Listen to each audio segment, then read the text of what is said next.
All right, today we have Shonnie Murrell. Shonnie, before we get going, give me a quick 2 minutes on who you are and a few of your accomplishments. Awesome. My name is Shonnie Murrell, everyone. I'm an artist, entertainer, singer, celebrity, percussionist. I travel the world performing with my nine-piece band. I am a graduate from the greatest university in the universe, Grambling State University, stand up. Big shout out to the world fame. I am an alumni of the world fame Tiger Marching Band. I also held the highest position in the band as the master drill sergeant, and I am the first female quad and quint player in the band. So that's huge. And yeah, I've been on BET at a reality show on there that started at Grambling Season of the Tiger, and it opened up so many doors for me to perform and open up for so many different celebrities. And now I am a recording academy artist, so it's a lot going on. When did you start getting into instruments? Like when you were a kid, like did it come easy? Did you know you were gifted from the jump, or were you one of those that had to work really hard to get good? And no, it came naturally because I come from a musical family, and my mom is a I call her like she's a singer. It's the difference between a singer and a singer. So I consider myself an entertainer, and my mom is a singer that can blow you out the water, the parks and everything. So I come from a musical family on both sides of my family, and I have relatives in my family like Max Sean 100, who is best friends with Snoop Dogg, rapper, Ice Cube, O'Shea Jackson. Man, the list goes on. Either in my family, you're going to play instruments, sing, you'll be an athlete or a preacher, business entrepreneur. So I have a few of those, elements within my DNA. So yeah. Love that. What was a day in the life like when you were a member of the Grambling band? Whoo, hard work, like literally blood, sweat, and tears. Like it was, and it made me the person that I am today. Enhanced me, should I say, of who I am today. And basically, you up at 5 a.m. out on a pavement waiting for your day to start, and your day doesn't end until maybe sometimes it's midnight the next day, or sometimes it might be 1 or 2 o'clock in the morning. Sometimes you might get out early. Just depends on how hard you work for it.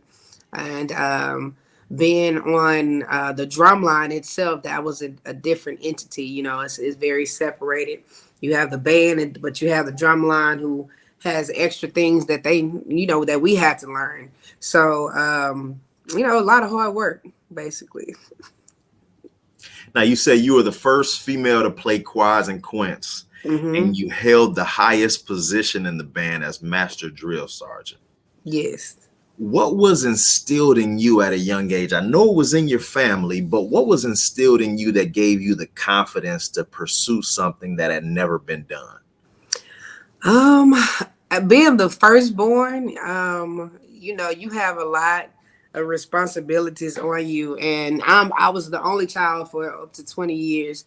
On my mom's side, on my dad's side, is a little different story, but I'm the oldest granddaughter, and it's like I had all my cousins looking up to me. So it actually started then, my leadership abilities.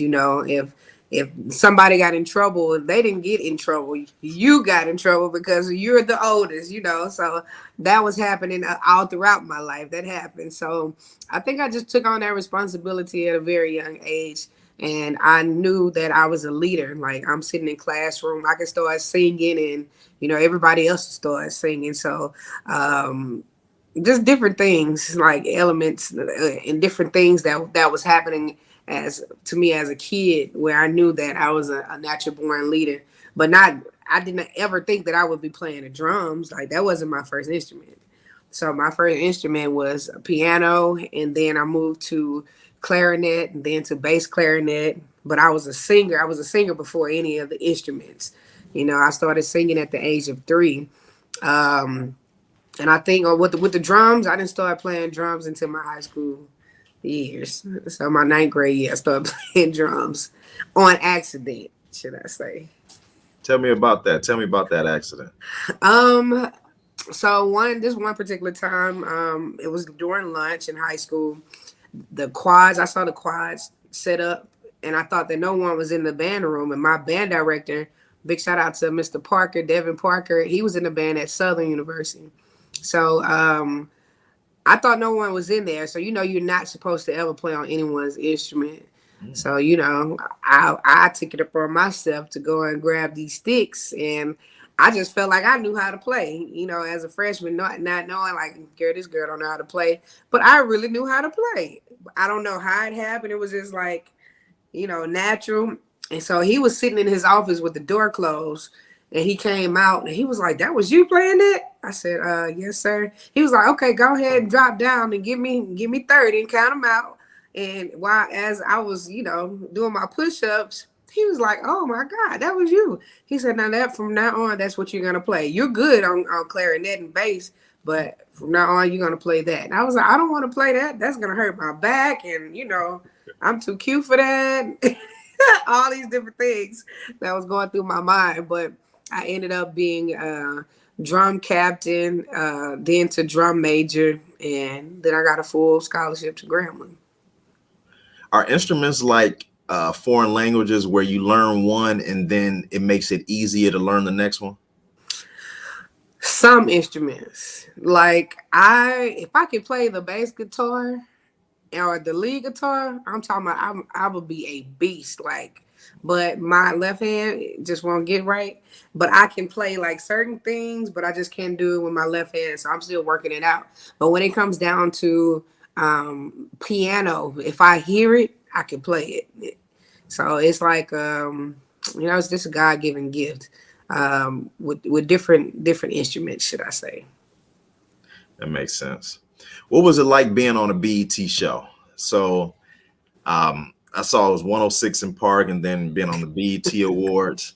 And sometimes when you deal with kind of bit larger productions, you tease different things out. Like, was it eye opening? Was it did a lot of opportunities come after that? Was it a lot of hard work? Talk about your experience working with BET and then just TV in different capacities. Working with BET, it was definitely it was meant to be.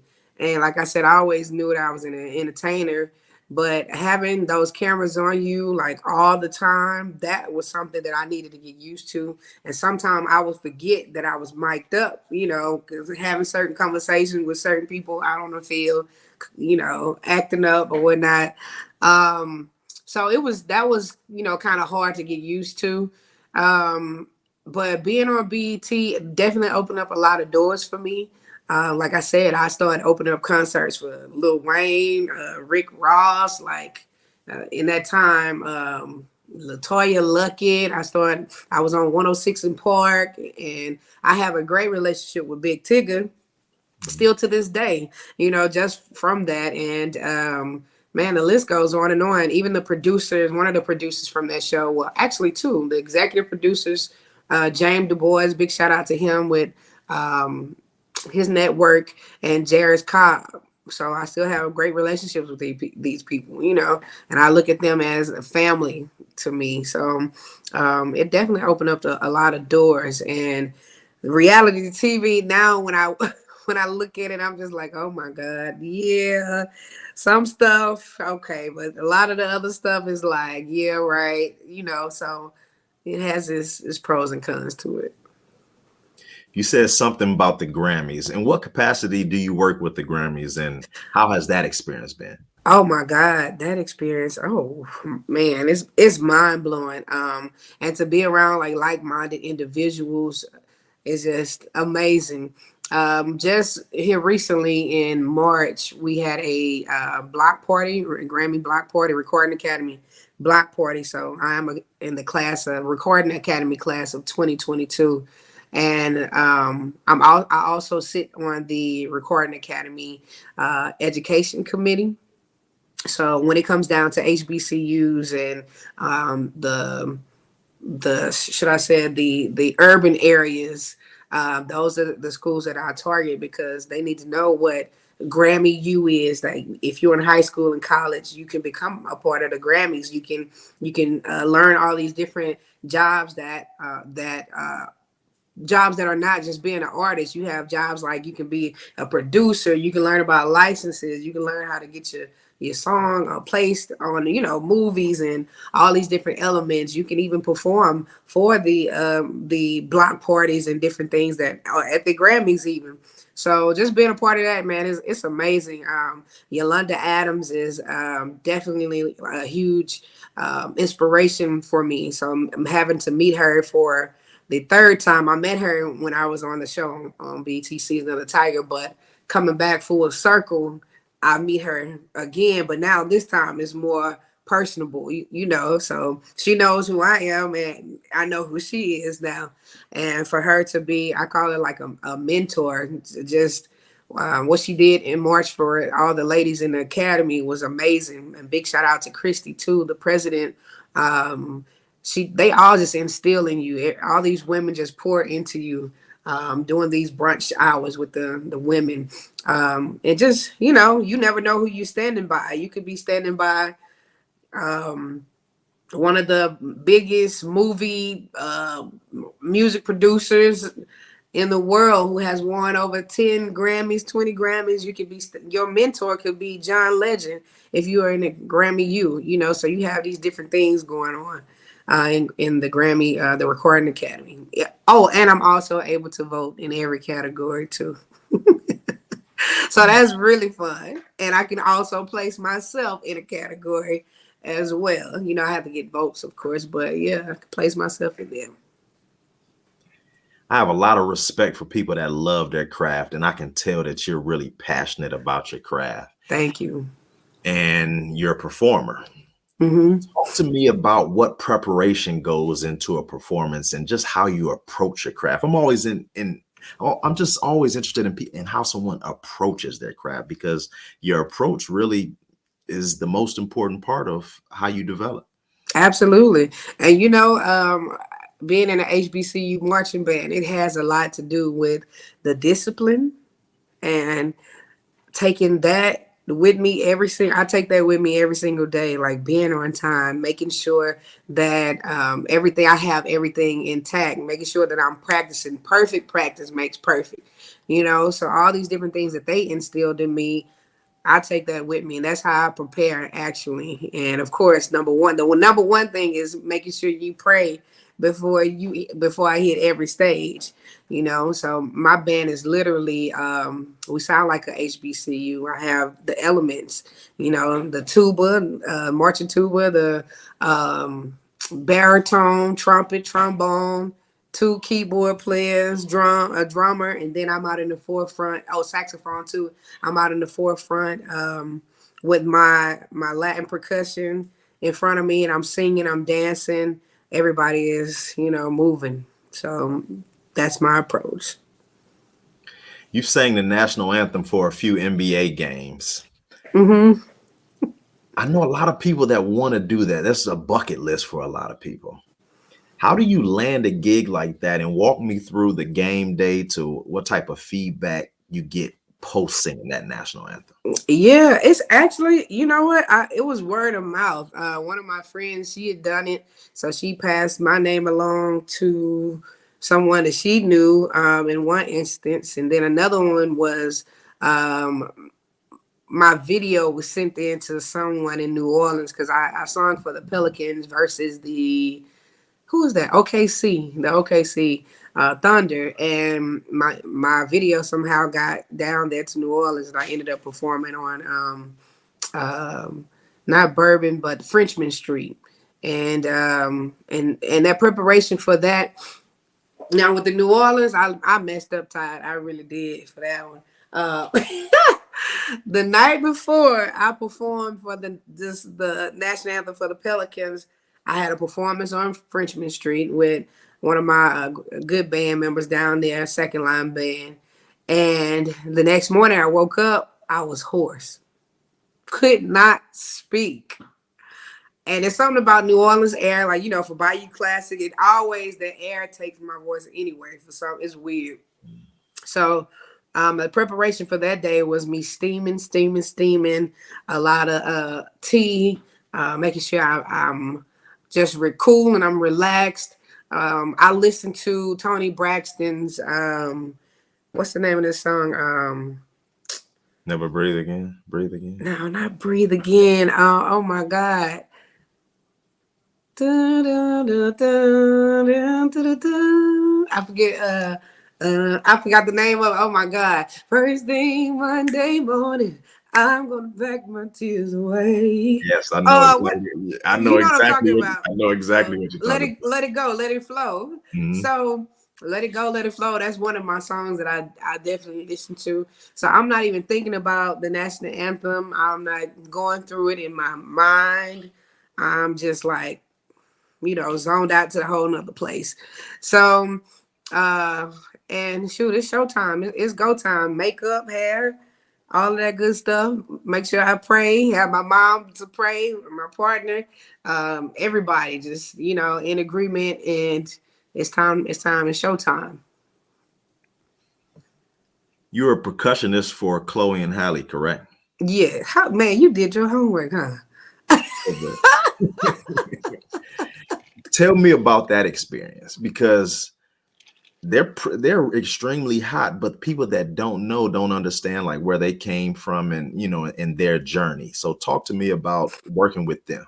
Oh my God, they were so sweet.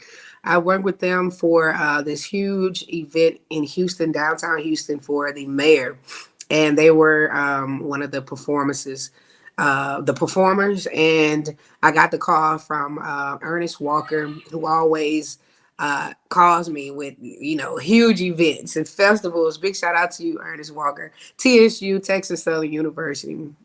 So, meeting them was amazing. And they were extremely sweet. Hi, hey, how are you doing? Oh my God, you sound so great. Thank you so much. And then their mom, me and the mom connected really well. Like, girl, you need to come on tour with me, yada, yada, yada. I was like, oh Lord. So, that was really big. Um, but playing behind them, it was, you got to do your homework when you play around behind any artist, especially artists like that, because their music is totally different. And then you playing live versions, so there can be different hits like accents that you have to do, you have to catch.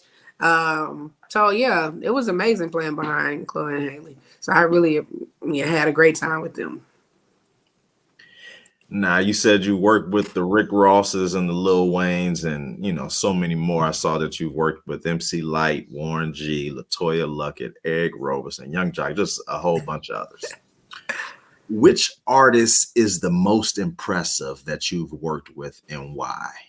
Is it work ethic? Like does someone just have a tireless work ethic where you're like, I can't believe this person works this hard? Is Hmm. someone unbelievably professional that you wouldn't expect to be that professional, or someone like you said with Chloe and Halle, someone just so personable? Talk to me Hmm. about like who's the most impressive artist. And I know everyone has their own thing, but just in your opinion.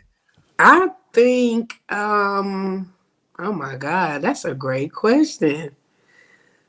Ooh, that's a great question. I mean, I work with a lot of artists, definitely, but I would say the one that sticks out the most to me is Frank McComb, and Frank McComb is a jazz artist, musician. He's a mixture of Stevie Wonder and Donny Hathaway. You know, so he like the music, you have to study that. And I also want to put in there old school group Switch. Mhm. I'm young, like I know the music, but but to actually sit there and play with the legends themselves, and my thing has always been, if you surround yourself around legends, you will become legendary. So, and I stick by that. So just learning from them, even Frank McComb, the first time I played with him, I had to, after his show, I had to put my hands in ice buckets because my hands were like on fire, and they have a picture of me like with my hands in ice buckets. His music is no joke. It's not, you go up there and it's like, hip hop, you got two or three notes and that's it. No, his is gonna make you. It's gonna make you think. You hear my son in the background. I love it. I love it. Yes. So, uh, Carter. Oh no, Carter's fine. I love that. Let Carter be in this. This is So, beautiful. so it's gonna make you think. And with playing with Switch too, I'm like, oh my God, like I'm young. I'm like, oh, you got to know your music. You got to know how to read music and all these different elements. So I like a challenge, and that's why I love artists like her and Erykah Badu, Jill Scott, and Bruno Mars, Anderson .Paak, that whole Silk Sonic deal. It makes you think, and they're actually real musicians. Prince, Whitney Houston, Sheila E. Like definitely can't forget her because love her to death. One of my mentors. So like I love music that makes you think. It makes it's a challenge for me, not just like 2 or 3 beats and we just grooving. Right. Who's your favorite hip hop artist? My favorite, ooh, I mean, dead or alive. Let's do both. Let's go with alive. Kendrick Lamar, hands down. Mm. Kendrick Lamar, J. Cole, I knew and you were gonna I go have to J. throw. Cole, Kendrick Lamar. I knew it. You already know it, and I had to put my homeboy in there. Big shout out to Toby. Yeah, yeah. Yeah. So me Yeah. and Toby go back. Me and Fats too. So we work together. But I gotta put Toby in there too. So I love music like real hip hop. And then the rest follows for me. But with dead our legends, that would have to be Tupac first. I'll say, please say Tupac side. Tupac first, and I'm a baby listening to all of that. Like, but Tupac, hands down, that man is I call him a prophet. He's, I mean, all of that good stuff. Talk to me about your partnership with Microsoft. Oh, my partnership with Microsoft when I was teaching actually with Fat, Toby's wife. We had a school called Core Academy. So when I'm not touring and all of that, I'm working in Title I schools, building music programs from the ground up, from scratch. So that was like my 10th school. That was my 10th school where I created their entire music program. So this one day, one of the representatives from Microsoft, her name is Miss Cindy Gold. She reached out to the school to get to me, and she said, "Hey, I want to come in, and I want you to check out the Microsoft Surface Pro." I was like, "Okay, let's go technology because I need that for my class." And so she brought one over to the campus, and I started playing around on it. It had a studio built inside of it where it was easy to navigate for the students. And I ended up shooting a commercial with them. And we had like this huge event in the Microsoft store in the Galleria in Houston. And it went from there. So you see the kids playing on it. I would give them projects and everything every week, final exams to create me a project on the Microsoft Surface Pro. So that's how that came about. And they ended up donating a lot of them. That's awesome. Now, writing a course is hard, but a program? How do you do that? How do you write a whole program? I don't even look. I don't know. Like I guess because like I said, it all started. I would say it started from high school, and I got enhanced at Grambling to be able to teach it somewhat at Grambling. I wasn't serious about the teaching because I'm like, nah, that ain't for me. I'm not about to go teach no kids. But it definitely was for me. One of the things that, God wanted me to do. So, but to actually like it's hands on. So I'm going in hands on. I'm learning as I go, trying to make sure, the students don't know I'm learning as I go, but I'm actually writing it out, like everything that I'm doing. So, and that's how that came about, like from a drum line to a actual dance line to choir to theater arts. My last school, I built the entire fine arts program. And now I work with the Houston Independent School District as a wraparound specialist. I didn't even know what that was. I had my former principal at the school that I was just telling you about called me because he's the senior manager. He was like, "Hey, what you think about this? You know what a wraparound specialist is?" I was like, "Man, no, I am in Miami chilling on the yacht with Flavor Flav. What are you?" I'm not trying to. But he actually needed me at a particular school that's very historic here in Houston called Worthing High School. And this past basically my job is to provide families with basic needs, food, legal support, anything that stresses a student out. That's my job, to make sure that those things are handled for them and their families, providing jobs and everything. So this past weekend I did a huge event at Worthing. I collaborated and partnered up with Hope City Church, One Day Houston, and Love Has No Limits. And we serviced over 3,500 families. And I had like 1,000 volunteers, 39 vendors, and the band I was able to get the band like $150,000 just by, talking to the investors that was coming in, because the band is now, they had a trip going to Washington, D.C., but they needed to raise more money.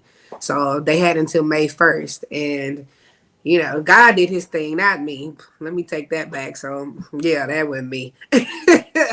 So yeah, after speaking to all the investors that were there, they had an amazing time. Radio stations, students were able, the entire school were able to attend a huge concert at the Toyota Centers to see Toby, Tim McGraw, some amazing gospel artists. Like, it was amazing. Latino artists. Like, it was amazing this past weekend. That's awesome. What did you major in at Grambling? I majored in music at first, and then I changed it to business management because Grambling did not offer the entertainment of business, which is what I really wanted to do. So I just changed it to business management. That makes sense. Mm-hmm. I was trying to figure out, because you're a savant. You're one of those music people for real. Thank you. So I was trying to understand where the business came in. So that makes sense. Yes, thank you. Now, you're a mother. I hear Carter in the background. Yes, Lord. Will your child have to go to an HBCU? I would love for him to go to the HBCU. I really would. But I'm definitely gonna try my best to push him that way. I hope and pray that he gravitates towards baseball, because you don't see, too many of African American baseball players like it used to be. So that's why I'm hoping. Like, I'm hoping for the music element too, but I hope that he takes baseball seriously. So, and I'm praying to God that he loves it, enjoys it. But if not, we'll find out. Right. That makes sense. Now, you're a contributor to the HBCU Experience Movement Grambling book. Talk to me about what people will get from listening to your contribution in the book or reading about your contribution. Oh my God. First, it starts with my family, because I come from a amazing family, and a legendary family, especially coming from Grambling. So I knew that even before I got there, that I had some big shoes to fill. So I had literally 3 cousins that are brothers, all 3 of them, Scotty Anderson, Stevie Anderson, Anthony Anderson. They all went to the NFL, and they all played. Not Scotty, but Stevie and Anthony played under Coach Eddie Robinson. Scotty played under Doug Williams, and they all were stars, I have relatives that have been Miss Grambling, alumni presidents, like the list goes on and on and on, professors. So I actually attended, what a lot of people don't know is that I attended Alma J. Brown, which is on Grambling's campus. So my mom used to own the beauty shop by the bus station, and for years, and Coach Eddie Robinson would come into the beauty shop, give me $1, sign it, and guess what I would go do with it? Buy some candy. Damn. dang it. Every time I think about it, like I know that man gave me over at least $100 or $200. Like just thinking about it. And every dollar he would autograph it. And I still in my head, I see his autograph. Like I see him signing my dollar. So, you know, they would get a lot of that in my portion of the book. Just my life story, my experiences on campus, like seeing the band come on campus as a kid and passing by the elementary school, that HBCU energy, like it was instilled in me at such a young age. Being a part of like, you know, pageants and all these different, seeing everything, like everything. I was everybody's baby on the yard, literally. Like my dad and his friends, they would just come get me to pull the women. You know, I know. They was like, yeah, Shonnie, come on. You know. One of my uncles was just here and he was talking about that, like how they used to come pick me up from school just so they can catch them a girl, you know. So it's like it was like a real life different world for me. Like, you know, and coming back, moving from there to Houston, after I graduated from elementary and coming here for middle school and high school, I knew that I was going back to Grambling. I didn't know how. I just thought that, you know, maybe it would be through athletics because I was very athletic, you know, play a lot of sports, or maybe it was going to be through music. I wanted to be in the band, but I was battling that. Like, was it athletics or was it, you know, music? So you're going to hear all that in this story. I love that. I love that. I'm gonna let you go, but I'm gonna ask you one more question, and it's your opinion. I don't want you to be biased at all. I want you to list your top 5 HBCU bands. Ooh. 2 through 5 after FAMU. Huh? What'd you say? Like James Brown. Huh? What'd you say? My top 5 bands. I would have to definitely. Number 1. You already know. Of course, it's the world fame. Number 2 for me is FAMU because I have a huge love for FAMU. Number 3 would have to be Bethune-Cookman because I'll never forget when Grandma played Bethune-Cookman. When they stood still, it was like a radio. Like I could hear every element. I was like, dang. But once they move, it's like, okay. But once they stood still, yeah, definitely. Number 4 would have to be, I'm gonna have to say Jackson State. Really? Because I've always been in love with Jackson State drum majors. Oh yeah. It's the drum. It's the drum majors for me, and I always wanted to do what they did. And number 5 would have to be. That's easy. Who? Southern. It has to be Southern, doesn't it? See, you got a real ear. I have an outside ear, you know. I mean, everybody else is tied for number 5. Whoever. I love that. It's between Southern and Prairie View for me. Okay, that makes sense. Shonnie, you're the truth. I wasn't hip to you. I started doing some research and you know I started to see some things, but now talking to you, you know I love your vibe. Thank you. I love what you're doing. You're a great interviewee too. Oh, thank you. You're a great interviewer. Thank you, because you know you're succinct, but you expound as well. Thank you. So I really appreciate that. But I want to wish you the best in everything that you do. You gained a new fan, and I'm pretty sure people that hear this are going to be fans as well. Thank you so much, Todd. I really enjoyed myself, and big shout out to Ashley too for putting all this together. Like it's amazing. Yes, thank you so much. Yeah, definitely shout out to Ashley. Well, thank you, Shonnie. If we can ever do anything for you, we're here for you.